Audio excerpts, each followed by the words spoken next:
Senior Puli, Judge of Pakistan, Honorable Chief Justice of Lahore High Court, Honorable Chief Justice of the Islamabad High Court, Honorable Judges of the Supreme Court, Honorable Judges of the High Courts, Excellencies, ladies and gentlemen,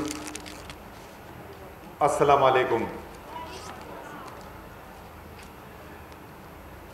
We start with Bismillahir Rahmanir Rahim. In the name of Allah, the most beneficent, the most merciful. This Quranic verse is also inscribed at the very beginning of our Constitution. And every judge, constitutional office holder, and all members of the armed forces recite it before they proceed to take the oath to uphold the Constitution. Every citizen of Pakistan and every person in Pakistan is required to abide by the Constitution. It's a very long topic, and I'm impressed with your resilience that after 3 hours you're still here. So I'm confident for the future of democracy if brave people like you show such resilience in hearing old men like me. Thank you. The Constitution guarantees about 24 human rights. I should just mention, I had written a 16-page paper. I won't inflict it on you, but there are copies available for those who want to read it. It's referenced. And why did I write it? I wrote it for the fear of that lady. For the fear of that lady. आके तकरीर कर गए, कुछ पढ़ लेते जज साहब. So okay, so I don't know if she'll acquit me or not. I'll do my best. I won't go through the entire fundamental rights. The topic is interesting, human rights and strengthening democracy. And each one of the fundamental rights, one can spend a day on talking about it. Now, I shall briefly mention a few fundamental rights which are perceived to be the most under attack in Pakistan. Freedom of the press and the related right to information, and the rights of women, including the right of girls to be educated. Her Excellency Kaminara wanted to see a lady judge in the Supreme Court. What she failed to mention is that a lady judge was appointed for the first time in Balochistan, who rose to the rank of Chief Justice of Balochistan.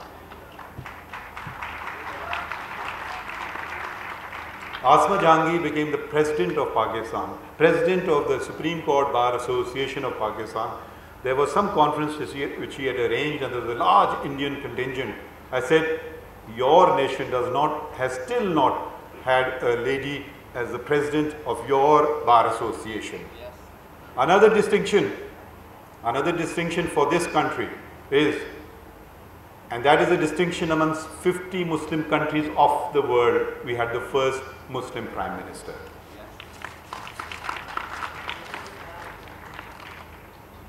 Justice Athar Milliner has said a number of things which I did, and he has complimented Gur Sahab, who we're also a bit scared of.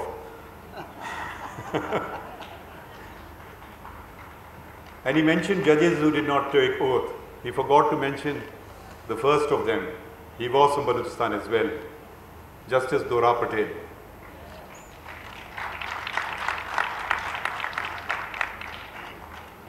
It is a dismal situation.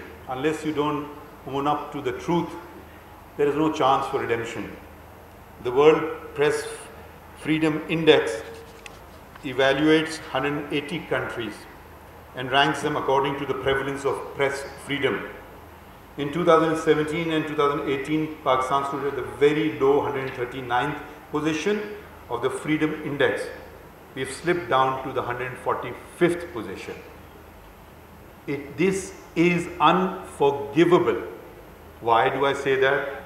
We were amongst the first countries of the world who signed up to the Universal Declaration of Human Rights. The first 48 signatories Pakistan was there. Liaquat Ali Khan signed it. And what did this Universal Declaration of Human Rights say in its Article 19? Everyone has the right to freedom of opinion and expression. This right includes freedom to hold opinions without interference and to seek, receive and impart information and ideas through any media and regardless of frontiers. That was not all. This was an international document. Pakistan enacted what we refer to as the Objectives Resolution. And this too was done by the first Prime Minister of Pakistan in the year 1949 by the Constituent Assembly. And it has formed part of every Constitution of Pakistan till today. And today too it is part of the preamble of the Constitution, but its status has now been raised as it has now become a substantive part of the Constitution since the year 1985. And from this I will read, freedom of thought and expression must be ensured. And another portion of this Objectives Resolution which we sometimes forget to mention is the role of the founder of this great nation, Quaid-e-Azam Muhammad Ali Jinnah. And this Objective Resolution binds us all to be faithful to the declaration made by the founder of Pakistan, Quaid-e-Azam Muhammad Ali Jinnah, that Pakistan would be a democratic state based on Islamic principles of social justice. Democracy, you don't beg for democracy, it is your right to demand democracy.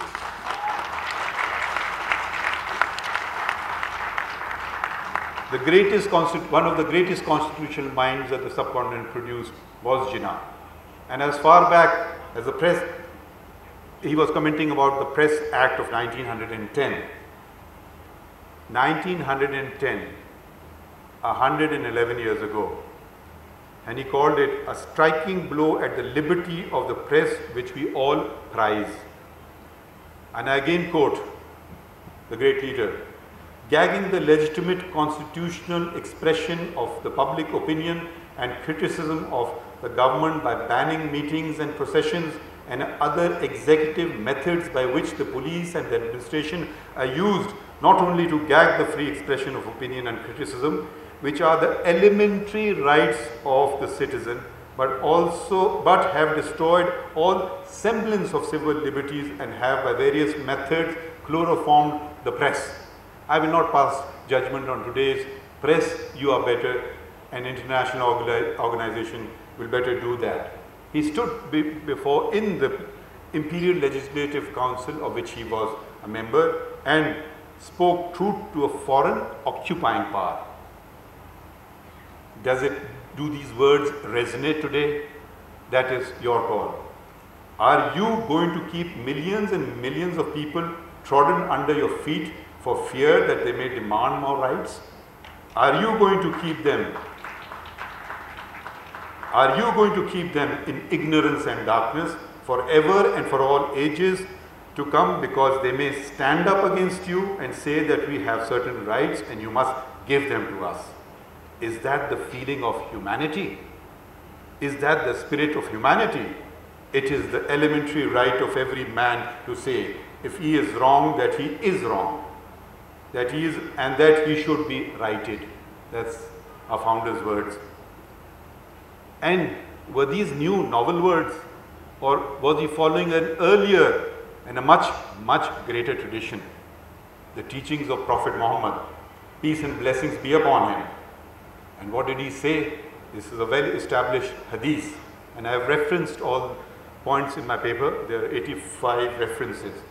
The best jihad is to speak truth to a tyrannical ruler.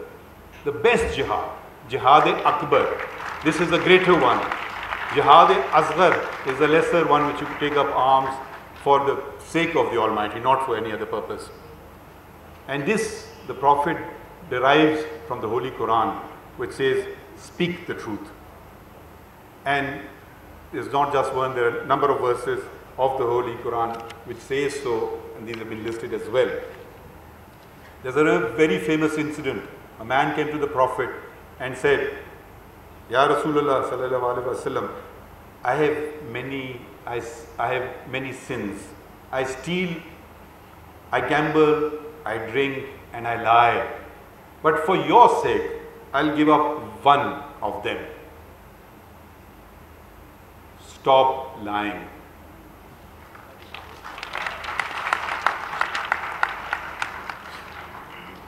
The fundamental right to information, also has its moorings in Islam. The Holy Quran in a number of verses prohibits the concealment of public matters which the people have the right to know, and consider such concealment to be satanic. There are many stories which you know better than me, where prophets, where Khulafai Rashidin were asked, how did you get this extra cloak or shirt? And they did not get angry, they answered. There are two important decisions of the courts of Pakistan regarding Pakistan Broadcasting Corporation and Pakistan Television Corporation. I will not go into the details of it. I'll just quote one portion from it. If the Prime Minister spoke as a party leader on Pakistan TV or BBC, then the opposition was entitled to equal coverage. And if this was not done, it would be clearly discriminatory and thus not permissible. This judgment stands till today. A free and robust press is the backbone of democracy, serving both as a conscience and as a mirror. History tells us that totalitarian regimes suppress the press and impose censorship. Now, the other fundamental rights, rights of women. We are doing poorly. I think Excellency Turner mentioned the Global Gender Gap Index, where we are at number 153 out of 156. Why has that happened? Women's participation in empowerment, the founder guaranteed in a select central working committee of the All India Muslim League, encompassing nearly the all of subcontinent. There was always a lady member, Begum Muhammad Ali. Fatima Jinnah was an educated woman, accompanied her brother everywhere where he went, and she stood in elections against the dictator of the day. The non-discriminatory equality principle is embedded in Islam. And I quote the Quran, "The most honored of you in the sight of Allah is the one who is the most righteous." One can be either a man or a woman. There is no distinction. There is no superiority. And another thought which we don't realize how the importance, the significance of women. The part thread by a woman has been incorporated as an obligatory ritual in Islam. As far as I'm aware, with my limited knowledge of other faiths, this is probably the only ritual in established religion which has been established by a woman. And that was the running of Bibi Hajra, may Allah be pleased with her, between the hills of Safa and Marwa, looking for water for her son, Hazrat Ismail alayhi salam. So this is the status, and where have we come to? Where indeed we have come to.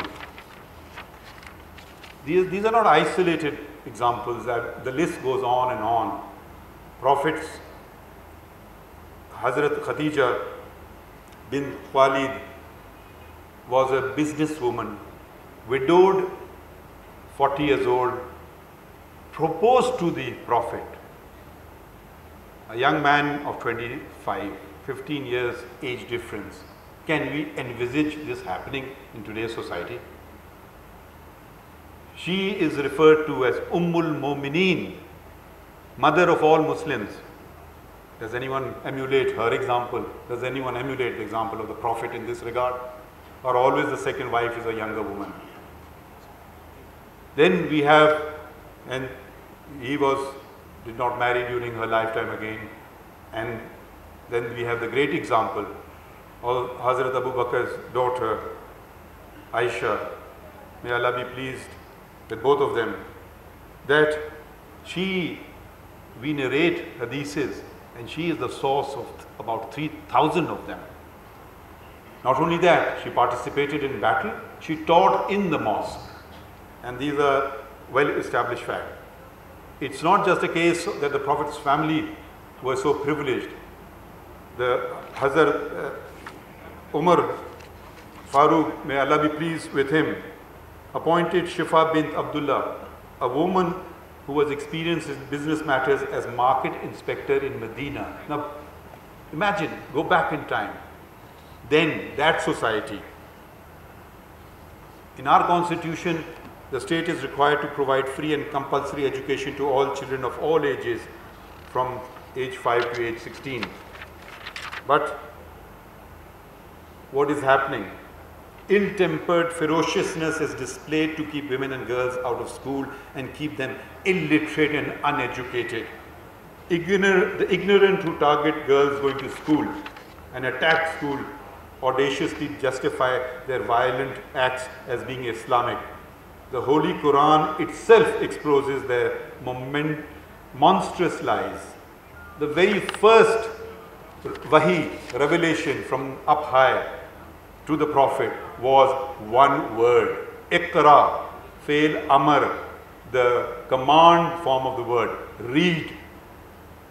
Of the myriads of other things that the Almighty could have conveyed to his last prophet, he chose the word Iqra, and then he followed it by the word pen, which is in the 4th verse, and then by the word education or learning, which is in the 5th verse. So the first speech through Archangel Jibreel alayhi salam, or Gabriel, was read, write, education or learn. So these are the fundamentals of the faith. Now I move to the second part of the I think that I won't do justice to the thing. And that is how have we judicially strengthened democracy? I thank the organizers for their graciousness in not placing a question mark at the end. I think they insinuated it though. Pakistan may be the only country in the world whose judiciary has played a major role in determining the course of democracy. 24th October 1954, Ghulam Muhammad, Governor General, boots out, closes shop, closes democracy. Maulvi Tamizuddin Khan assails the act, which Chief Justice Islamabad High Court has mentioned. They go before the 5-member bench of the Sindh Chief Court, it was known as, which unanimously decided allowed the petition. And I just quote one line from it. The Constituent Assembly purported dissolution is a nullity in law, and that both it and the office of its president are still existent. I fail to see how the action of the respondents can possibly be defended on any ground whatsoever. How wrong could 5 judges be? And they were led by Justice Constantine. Because the federal court where the appeal was filed was presided over by Muhammad Munir, and they had other views. And this, if I was to not quote it, you won't believe it, but this is a reported judgment, it is in the textbooks. About the Constituent Assembly, he said, it lived in a fool's paradise if it was ever seized with the notion that it was a sovereign body in the state. Then who is? One doesn't know. I'm quite clear in my mind that we are not concerned with the consequences, however beneficial or disastrous they may be, and brazenly disregarded the consequences. Now what hubris, what utter self-assured hubris. Then elections held, 1956, Constitution comes on 23rd of March 1956. Major General Iskandar Mirza throws it out, throws out the assembly, throws out the elected people, throws out the elected governments. And then, sadly, the Supreme Court, hearing 2 criminal appeals, infamously known as the Doso case, criminal appeals, they go out and justify such unconstitutional act. And how did they do so? The Constitution was vanquished by the Supreme Court, relying on the theoretical musings of an Austrian writer. And I just quote from the judgment: a victorious revolution or a successful coup d'etat is an internationally recognized legal method of changing a constitution.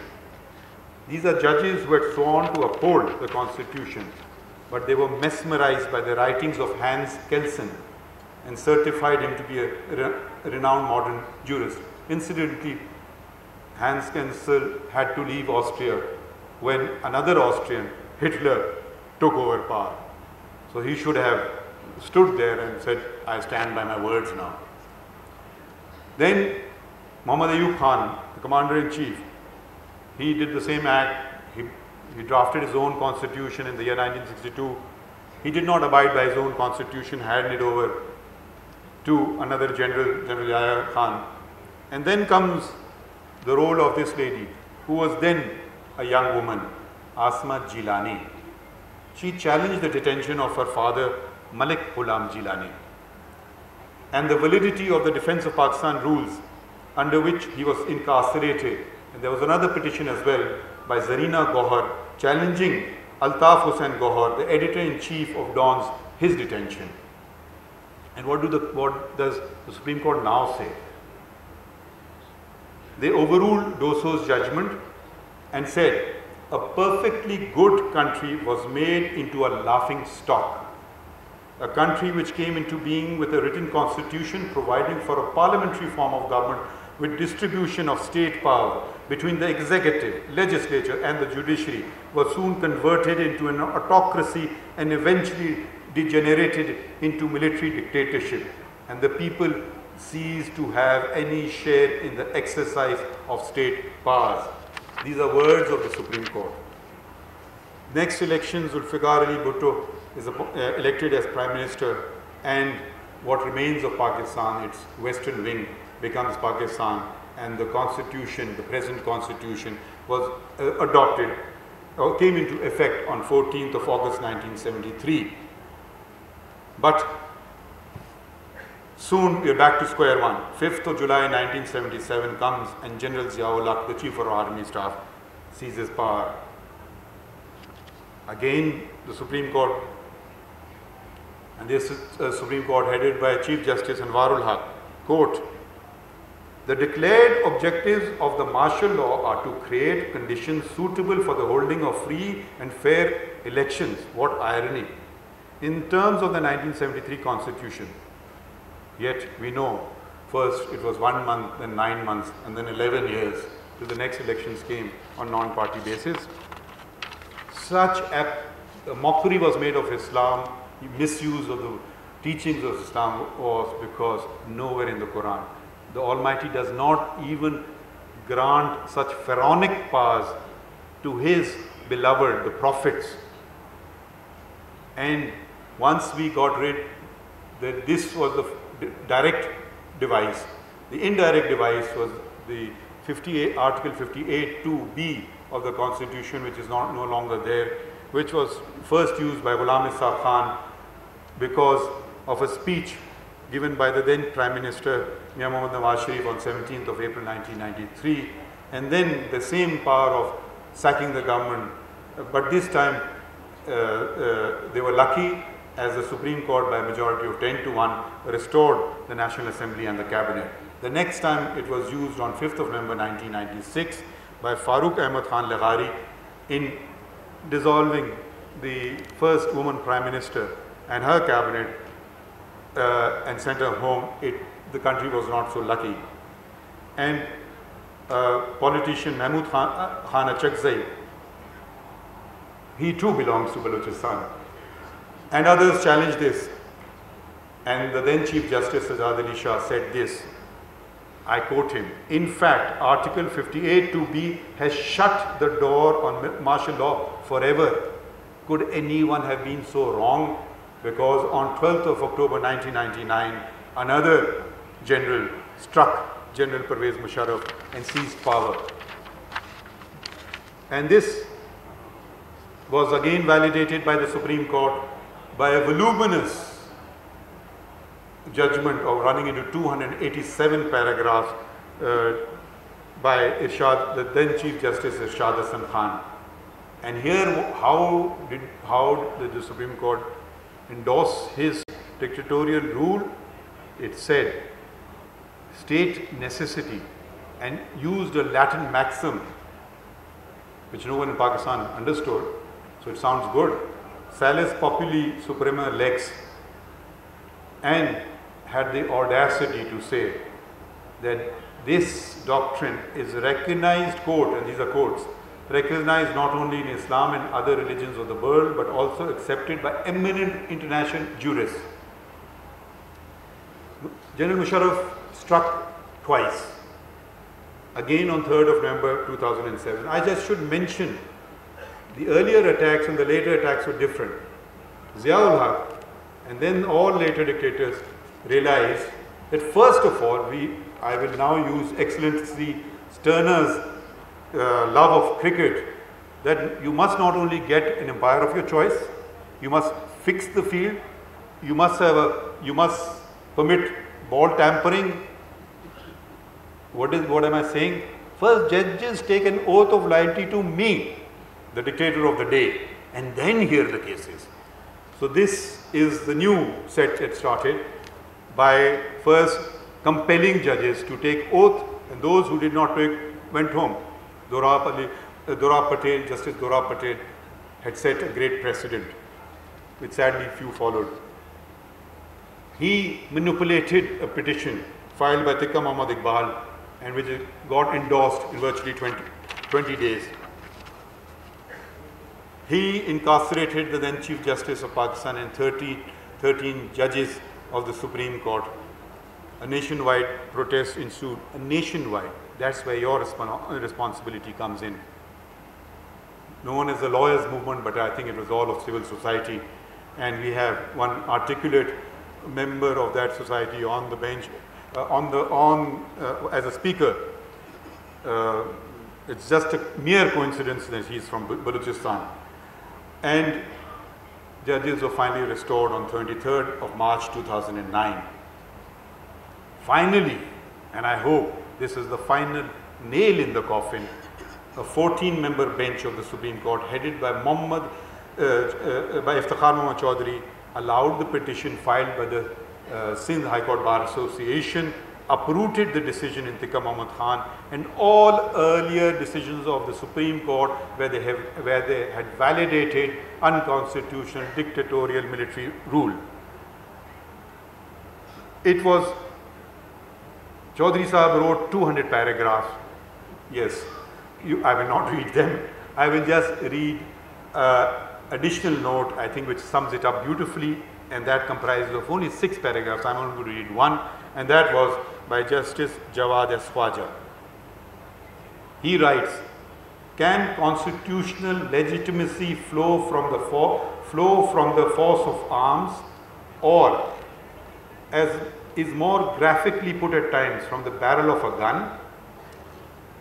And if reliance on coercive forces gaining power is legitimized or condoned, there can be no rational basis for decrying the assault on the writ of the state by any band of marauders, robbers, adventurers, and zealots of varying extremes in the political spectrum, who undoubtedly will be encouraged in adopting similar use of arms and violence to force their ideological creeds on the people of Pakistan.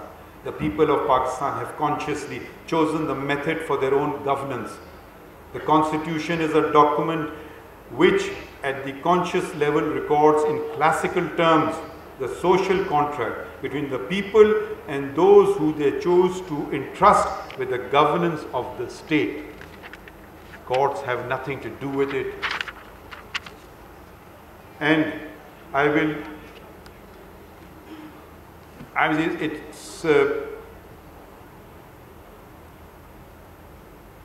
should just mention the World Justice Rule of Law Index, which has been referred to. Kursab, here I disagree with you. We are not at 126 number, we are 130 number as per the report out of 139 countries, which is not good. which is not a matter to clap, which is not a matter to clap, it's a matter of reflection. Now, all this is very well. All this is very well. What do we do? What do we collectively do? What do we individually do? And I will again go back to the Constitution. The Constitution commences by stating that sovereignty over the entire universe belongs to Almighty Allah alone, and that authority to be exercised is by the people of Pakistan through their chosen representatives. The second recital refers to the will of the people of Pakistan, and it specifically denigrates oppression and tyranny. So we come to now reflect, or we should, as a nation, not just the judiciary, not just the lawyers, not just civil society, but every citizen of Pakistan should reflect. There must be, there are other countries of the world, there is truth commissions, but we have an older device, much older, a device which is found in the Holy Quran. And this is the concept of muhasaba. I'll come to that in a minute. We need to reflect, admit and accept our mistakes, set aside our arrogance and delusions, seek forgiveness and promise never to violate the Constitution again. Only then there is the possibility of being forgiven by the people. We are there because of the people. People are not there because of us.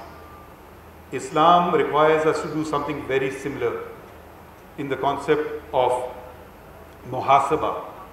Muhasaba means introspections, self-scrutiny, self-evaluation and self-examination, and leads to seek forgiveness, tawbah, which attracts divine mercy. Almighty Allah has prescribed mercy on Himself. This is the Quran, Holy Quran says. Among the 99 names or attributes of God is At-Tawwab, the acceptor of repentance. A person who repents, does tawbah and resolves not to repeat the same mistake again, frees himself from the web of delusion.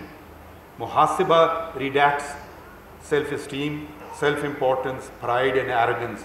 If we remain delusional and arrogant, do not reflect, do not admit our mistakes, and do not seek forgiveness for our trespasses, there is no possibility of redemption in this world before the people, and in that world before our Creator. Thank you, ladies and gentlemen.